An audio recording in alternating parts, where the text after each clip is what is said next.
Well, the number one question that we all ask each other and gets asked of us on a daily basis is the question, well, how are you doing? I mean, this is that standard flyby question. You could be rushing through the grocery store to pick up those, well, several items that your husband and wife text you and say, hey, pick them up for dinner. And you see that person as they approach you, and you both ask each other, how are you doing? Or maybe you're rushing through Walmart or Target to pick up some supplies for your kids, and you see that person, and well, you ask each other, how are you doing? You see, it's that question that, well, we just ask, and it's almost just in passing, right? It's like saying hi, hello, how are you doing? It's just one of those, well, daily questions. And, well, we all reply with one of the three most common replies to this question. Now, if you're a grammar expert, and you're all going to be impressed with me in a moment, the grammatically correct way to answer this question is, well, I'm doing well, right? Grammar experts, yeah, you know. And so if you're that person, you reply, I'm doing well, and you kind of feel good because you know grammatically you checked that box. Now, if you have some sarcasm running through your veins, like I do, you love to respond to this question by saying, I'm doing fine. And here's the thing with fine. Fine has so many layers to it, doesn't it? I mean, if you're married or dating someone, you know. When your husband or wife, boyfriend, girlfriend says, oh, I'm doing fine, now you're tiptoeing through the minefield to figure out, what does fine really mean? If you have teenagers in your house, I have two teenage girls, I'm just telling you, fine is a loaded response. And there's sometimes I just don't think I really want to figure out what fine means. But the number one response, the number one answer to the question, how are you doing, is, well, it's one word. It's good. I'm doing good. How are you doing? Good. And you both move on your way. But here's what we all know. In that one word answer, good, doesn't mean you're doing good, does it? I mean, you could be having the worst day ever and you still respond with good. And you actually don't expect, when you ask the other person how they're doing, you really don't expect them to really answer the question other than by saying good. But here's what happens when we look at that person. They ask us, how are you doing? And you say, I'm doing good. Here's what's going on in our brain. What's going on in our brain is how we really are doing. And maybe it sounds like this. Well, since you asked, my dog just ran away, and my 17-year-old was boiling water for spaghetti and dropped her iPhone in the pot of boiling water, or a Honda Pilot, which we have had for 13 years, just died. Plus, I had to pay $2,000 to replace the grinder pump, which wasn't in the budget. And, well, personally, I'm mentally and emotionally exhausted. And, oh, by the way, I need to lose 15 pounds. I mean, that's what you mean by good. And if you're wondering right now, if you're just wondering, I wonder if all of those examples were like real examples for Chris's life. And you have to understand, they are. Seriously, they are. But here's the thing. So we answer quickly to someone's question, how are you doing? And we just say good. But in all reality, life isn't that good, is it? All the time. And every time we respond to someone, how are you doing? And you say good, there's a piece within you that, well, just gets kind of broken off because, like, don't you want someone actually to ask you that question and, well, for you to actually share with them how you are really doing?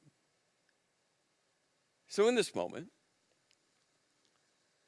and you don't have to respond to anyone, but let me ask you the question, how are you doing?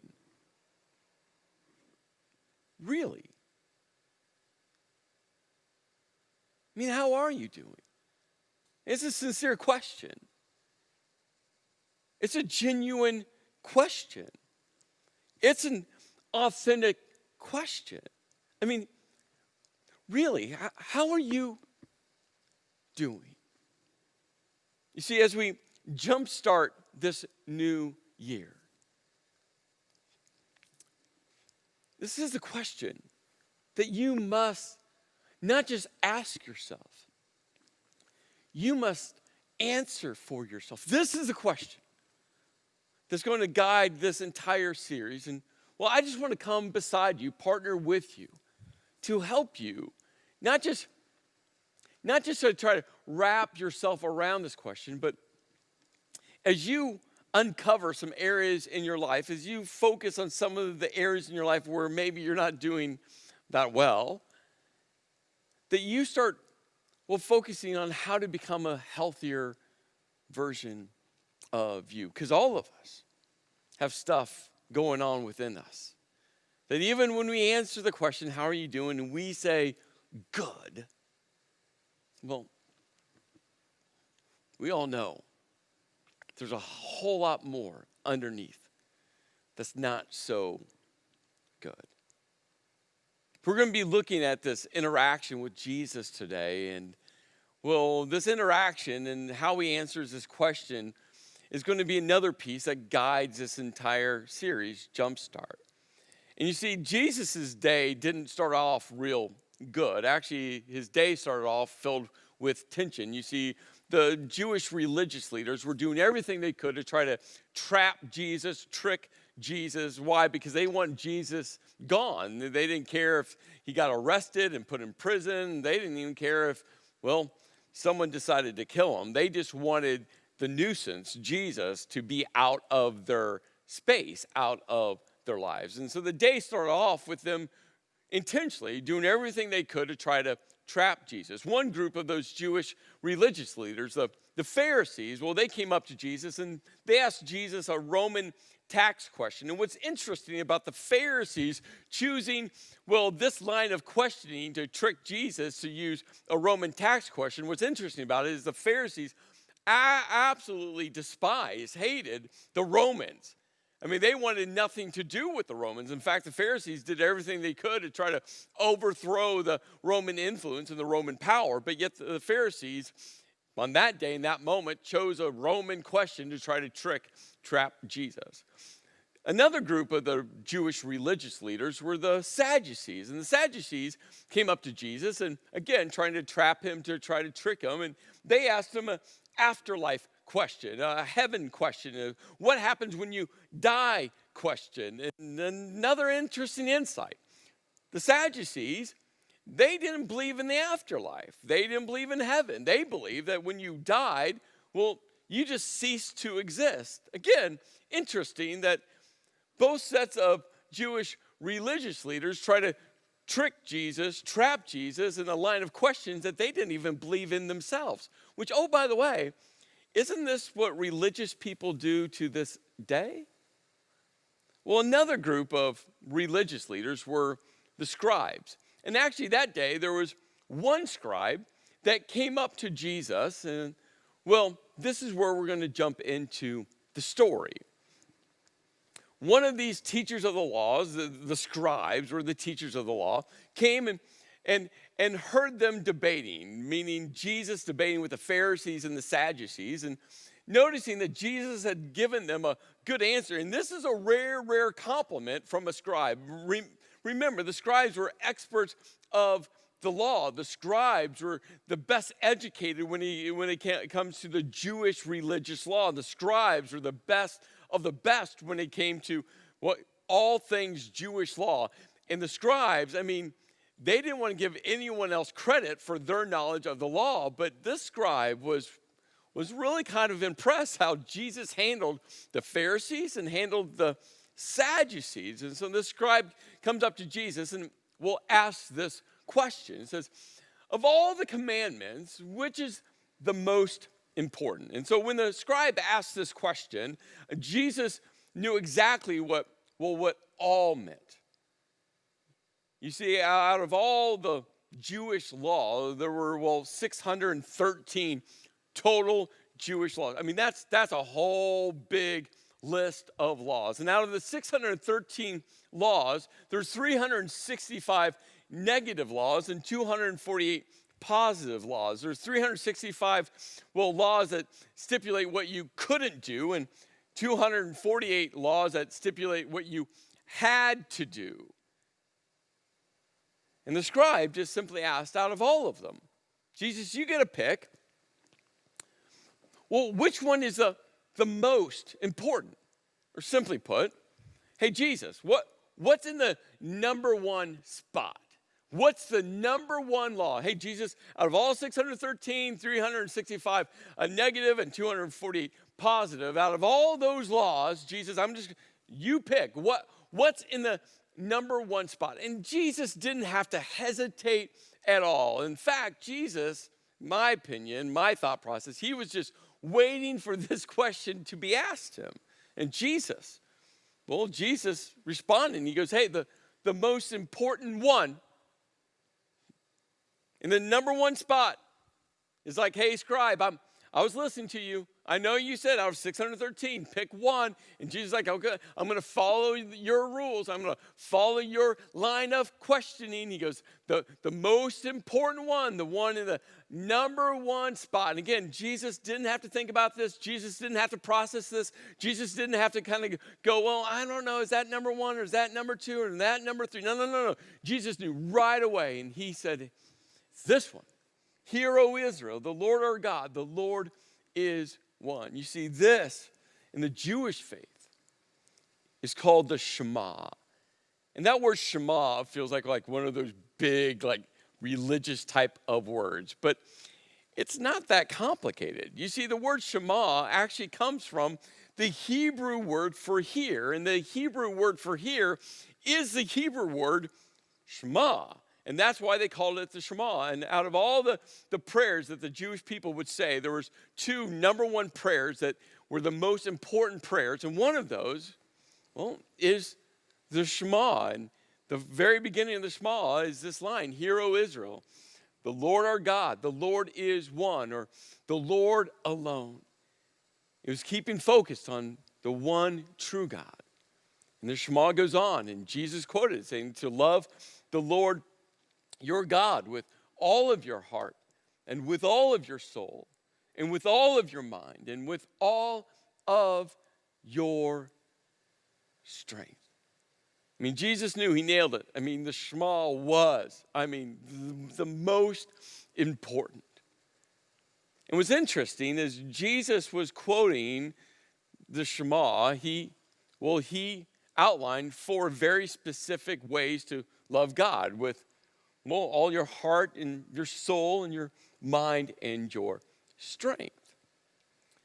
But if you just took a moment and you just flipped over to Deuteronomy chapter 6, Deuteronomy is in the ancient Jewish scripture, what we call the Old Testament, where you find the original version of the Shema, you would quickly discover that the original version of the Shema, had heart, soul, and strength, but does not include mind. Which maybe you've noticed this before, and maybe you are asking the question now, did Jesus get it wrong? Why does the original version not include mind, but Jesus included mind? Did Jesus trip up? Well, remember, Jesus is talking to a scribe, the elite of all the elite when it came to Jewish law. I mean, the scribes knew everything about the law. And you see, the scribe didn't respond negatively to what Jesus said at all. The scribe actually listened to Jesus, and he was like, that the Shema is it. The scribe didn't point out, hey, Jesus, you added something to the Shema. So you have to ask the question, did Jesus get it wrong? You see, Jesus understood something that the scribe understood. And it's difficult for us thousands of years later because, it was a different time with different languages. You see, when Deuteronomy 6, the Shema was first spoken, written down, it was in the ancient Hebrew language. And what Jesus understood was something was very different about this word, heart in the Hebrew. See, hundreds and hundreds of years later, well, languages have shifted. For Jesus growing up, he would have learned Aramaic, and the international language of that day and age was Greek. You think about it in our modern day context, different countries speak different languages, but the English language is the international language around the world. And Greek was that international language. So Jesus would have been raised speaking multiple languages. In fact, the sign that hung above the cross when Jesus was crucified had 3 different languages: Aramaic, Greek, and for the elitists out there, Latin. You see, they would have spoken multiple languages. And Jesus understood that, the ancient Hebrew word for heart, had several different contexts that he wanted to make sure it was captured. And so he used these 2 Greek words for heart and mind to capture what this one Hebrew word was saying. But let's not get lost in all of this, because really it wasn't about the heart, soul, mind, and strength. The picture Jesus was painting for us to hold on to is that we're to love God with all of you. We're to love God with our entire self. We're to love God with our entire being. With all that you are to love God. And Jesus said, number 1, the Shema, love God with your entire self. And I think the scribe was sitting there going, okay, yeah, that's good. He's getting it right. That's the right response. Jesus is checking the box, and the scribe was sitting there feeling kind of like, okay, he's on point right now. Jesus, he keeps going. And Jesus goes, and the second is this. And I think the scribe was like, whoa, Jesus, remember I said, most important, the number 1 spot, not number 2, number 3. No, Jesus, I was just asking the number 1 spot. And Jesus like, no, I'm not done yet, because Jesus over and over again elevated and refined. Elevated and refined. Jesus is like, no, you got to listen to me. Because the second one is to love your neighbor as yourself. Now, in the Jewish culture, in the Jewish faith, neighbor was a very narrow group of people. In the Jewish culture, the Jewish faith, neighbor was only fellow Jews. If you're a Jew, you're my neighbor. Everyone outside of that circle didn't have to care about, didn't have to serve, didn't have to help out, didn't have to talk to, didn't have to treat nice, and certainly didn't have to love. In the Jewish faith and the Jewish culture, neighbor was only your fellow Jews. But remember, Jesus elevated and he narrowed. And Jesus redefined and redefined and redefined neighbor as anyone, everyone. That's your neighbor. He goes, not only to love God, you gotta love your neighbor. And then Jesus ends this with, I think, one of the most important aspects of everything he just said. He goes, there's no commandments greater than these.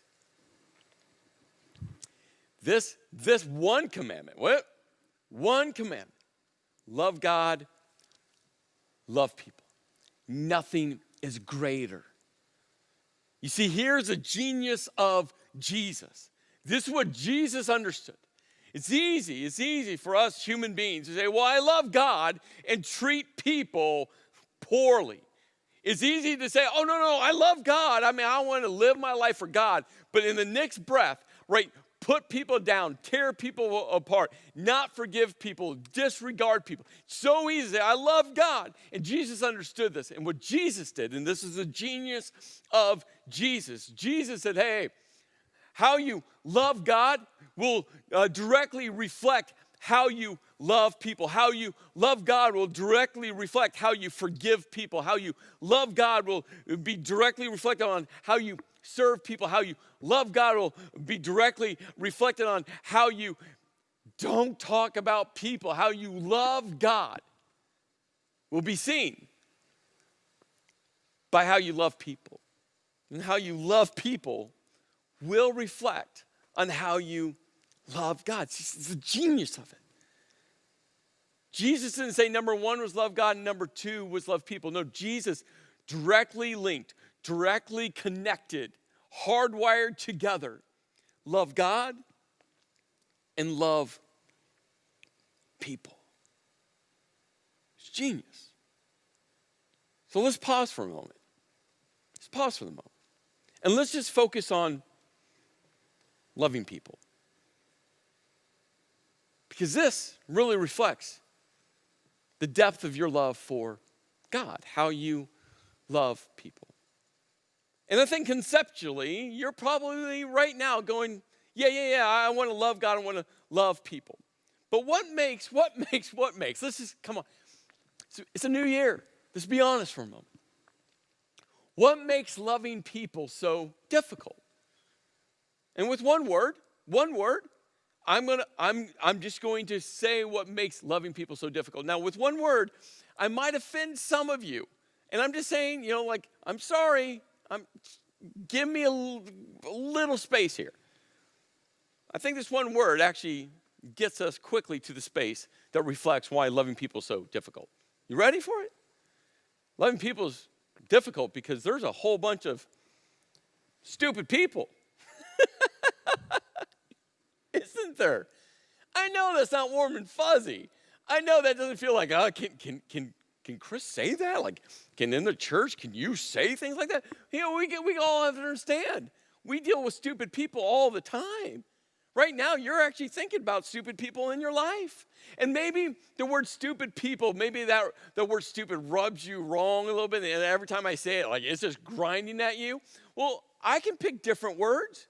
You can pick whatever descriptive word you want. Maybe it's like this. Maybe it's selfish people or dishonest people or insecure people or even demanding people or, codependent people or immature people or negative people or narcissistic people or vindictive people. I mean, you choose. You choose. But what makes loving people so difficult is people. But you see, this series isn't about all those stupid people in your world. And that's what we do as human beings. We focus on everyone else and we just don't pause and focus on ourselves. And this is what you have to hold on to. Do you realize that you follow you everywhere you go? It's true. You follow you everywhere you go. You see, we want to focus all of our time and effort on everyone else, why everyone else is stupid.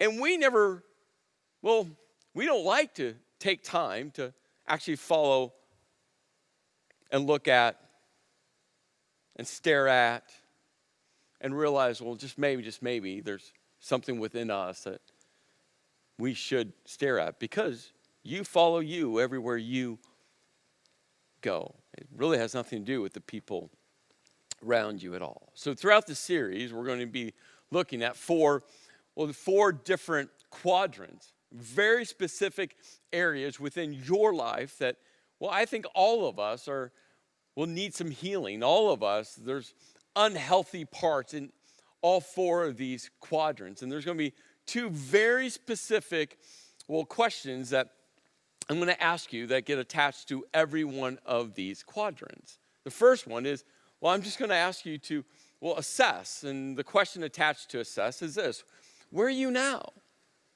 Again, in every one of these quadrants, where are you now? This is the defining reality. This is getting very honest with you, not other people around you, with you. Where are you right now? How are you doing? What's reality? But we're not going to stop with the assessing. The next step is critical, is to address. And the question is this: what do you need to focus on? What do you need to work on? What do you need to do about it?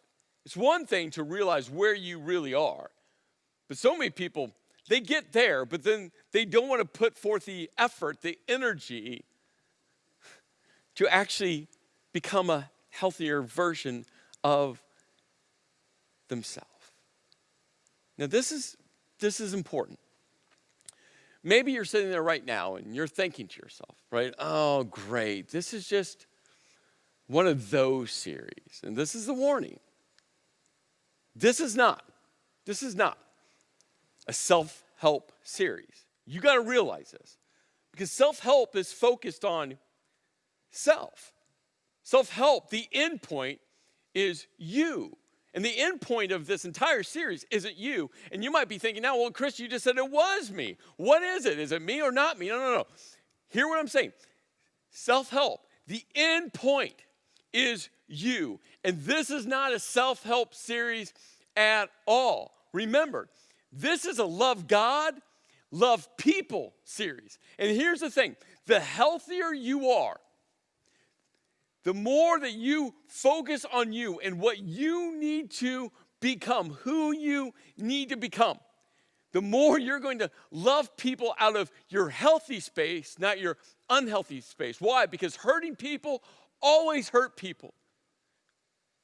So what areas in your life are you hurting right now? And that's why you working on you is going to help you love people like you desire to love God. And the more you love God out of the healthy spot of who you are, the more you'll love each other. You see, both of these work together. And so this entire series, the end point isn't you. The end point is loving people and loving God. That's the end point.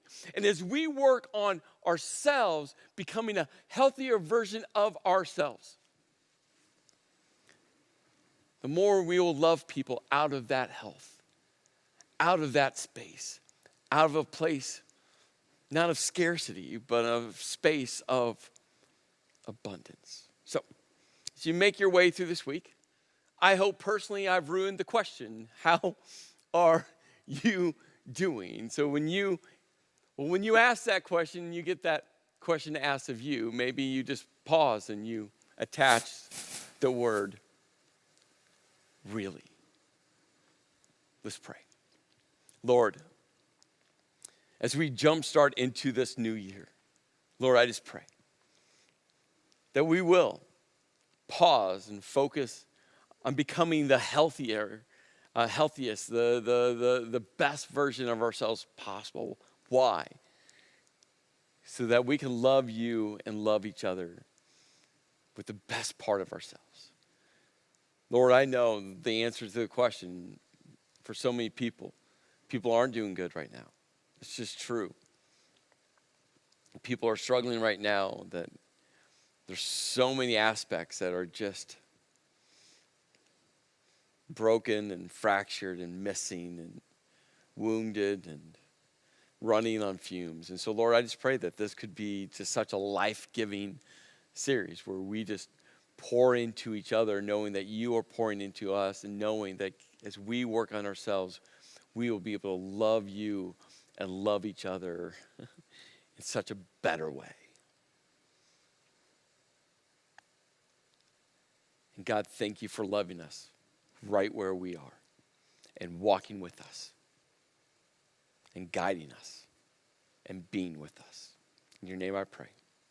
Amen.